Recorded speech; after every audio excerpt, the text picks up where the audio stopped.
fridge full of comics. I'm gonna film it next time. He told me to come and bring my son and check out the comics. All right, so I had to park a million miles away, but we'll see what goes on.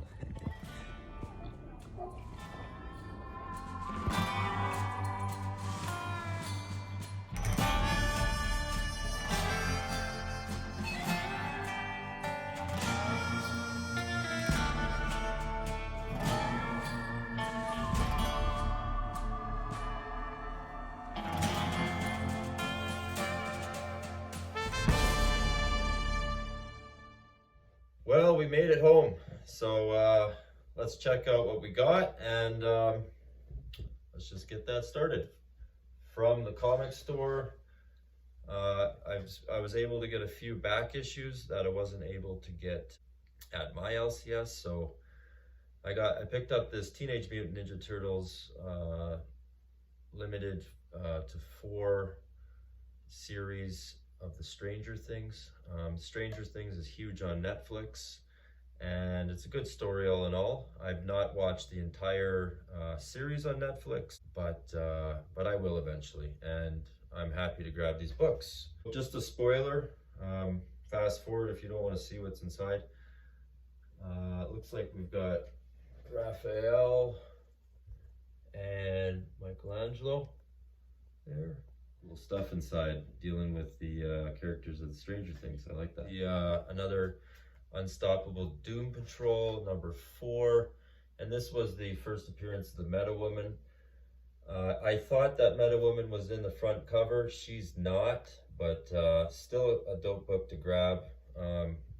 Can't go wrong with those first appearances. Got X-Men Days of the Future Past, number 1.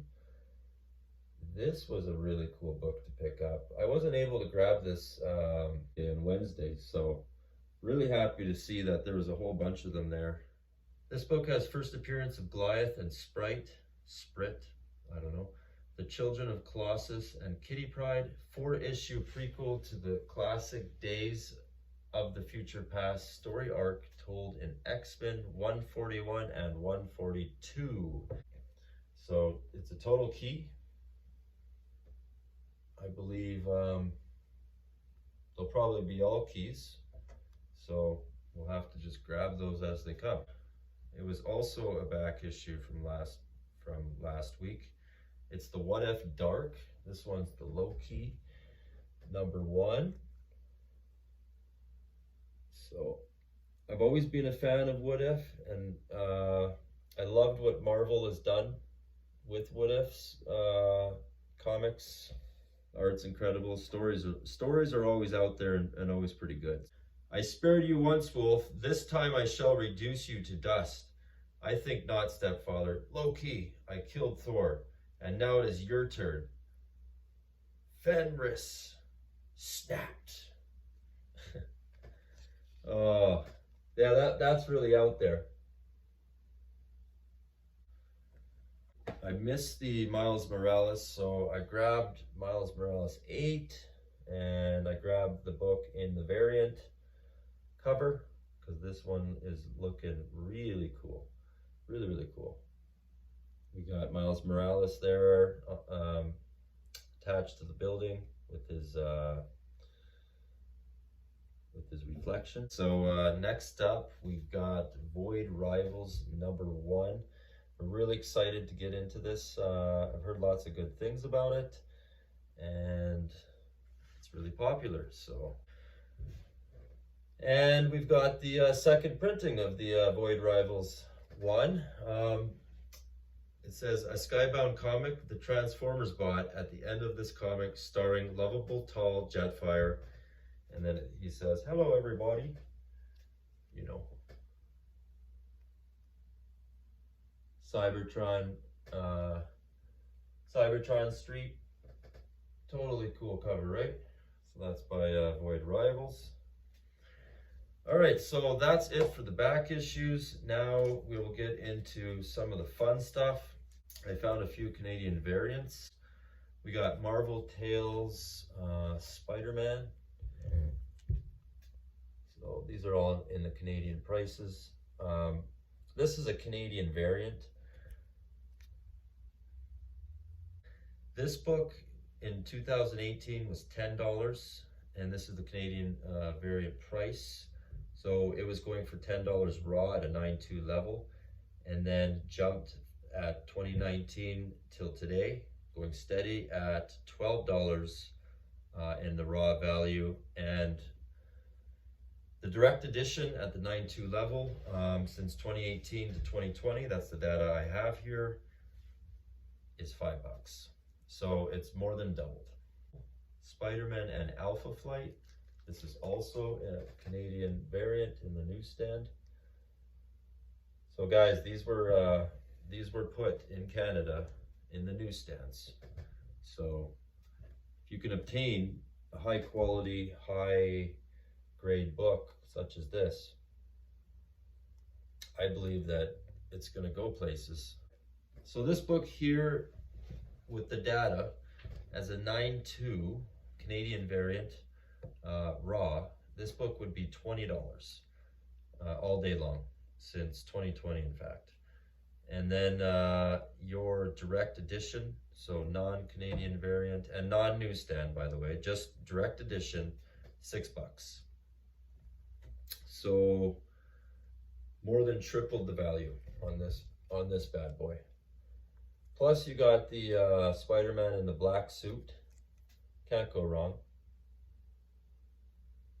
We've got Fantastic Four, $2.88 in the 95 cents. So that confirms it's the Canadian variant, and it's got in the barcode with the newsstand. This book is really high. It's $14 at a 9.2, and regular in the raw direct edition, not the newsstand, direct edition, it's $4. So 4, 8, 12. So it's almost 3.5 times the price as a direct edition. This bad boy right here, and we've got Silver Surfer, and we got Doctor Doom in the front cover. This is a really good, nice one. So we got Punisher #1 Warzone. Thought these were super cool books to have, as Punisher is my favorite Marvel character. Grab it.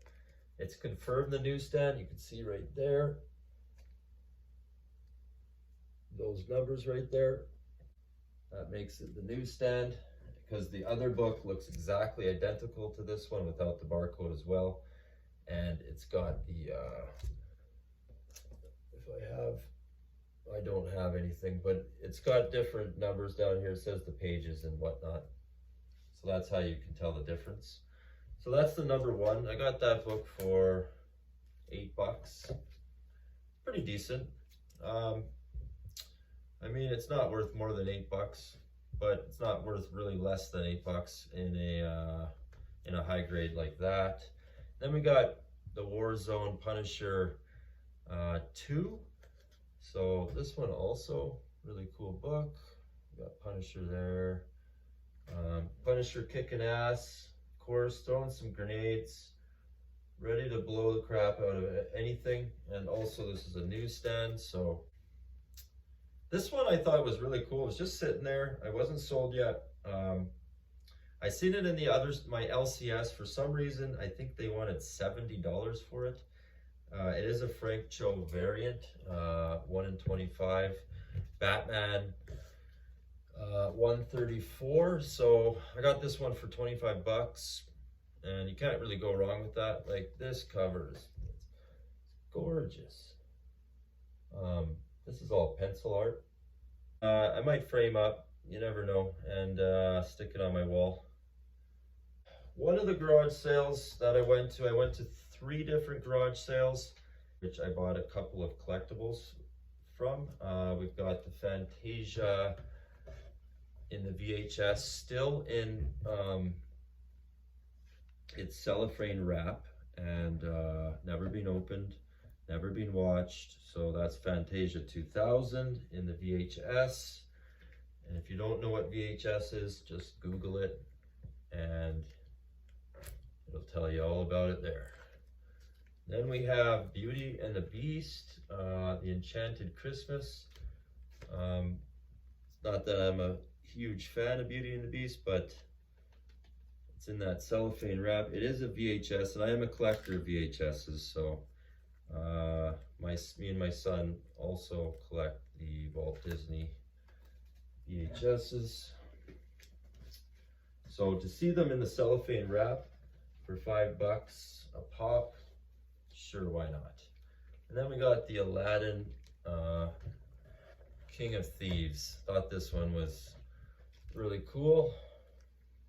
Brings up childhood memories. And I remember going with my mom to Blockbuster and renting these such videos. And of course, all kinds of different VHSs, but VHS to me is a collector's item for sure. We got 2 more VHS. Walt Disney Home Video Cartoon Classics Limited Gold Edition. And this one is mini.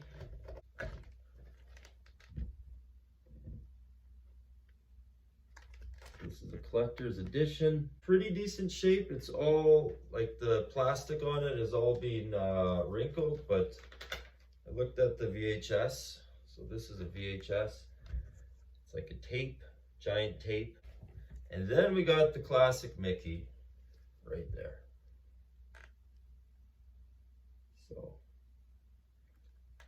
So I paid 25 bucks for all of that. Last but not least, of course, this was a garage sale full of comics. I'm just gonna call it the garage of comics. All right, so I grabbed 5 of these books here. You probably wonder why I grabbed 5 of them. The guy had like a long box full of these things, and they're all in like 9/8 conditions, 9/6 to the lowest. These were the 5 best ones. They all had binary tears on the corners, but thought that they would be a great little giveaway, so he gave me a good deal on them, so I grabbed those ones. For the last 2 books I have here, I think they're pretty big books, and they'll get there even more so as the years go on. I thought they were nice ones to add to the collection. The guy gave me a really good deal on them. I think he wanted a little too much originally, but then he came down quite a bit, so ended up grabbing the Invincible Iron Man number 15. That one there has the first appearance of Night Phantom, and it is the last issue ever of a 12 center, so pretty dope book there. So that's the very last issue ever will be of 12 cents on the Iron Man. Oh, for the last book, also an Iron Man. Today I felt like Iron Man was cool to buy. Don't ask me why, but this one here, Iron Man number 14. So this one here is first appearance and death of Night Phantom. So I'm guessing that one of these 2 is cameo and maybe one a first appearance. I don't know. It's both Silver Age books though, really top condition. This one right here is a beauty. Pulled it out of the bag already and I checked the book. These books are all white pages, no rips, no tears. Little bit of corner damage, like a little bit of rounding here, but as far as it goes, no stains. Just very high grade books right here. The number 14 is worth a little more, and it's actually going up in value a little bit, but it sits at $1,200 at the 9/8, and 9/2 164. Issue 15, and that's dropped in price, so you're getting a deal at $1,200 at the 9/8 and at the 9/2 125. That's all for the haul. Always stay tuned for more, and please subscribe for upcoming content and hit the bell so you don't miss anything. Please like the video if you've liked it, dislike if you didn't. We'll see you soon. All right, we're just walking down the alley. We're getting there, guys. We're getting there. And you never know. I've hit some jackpots, so you never know. Looks like this guy needs to groom it up. It's a forest. It's a forest.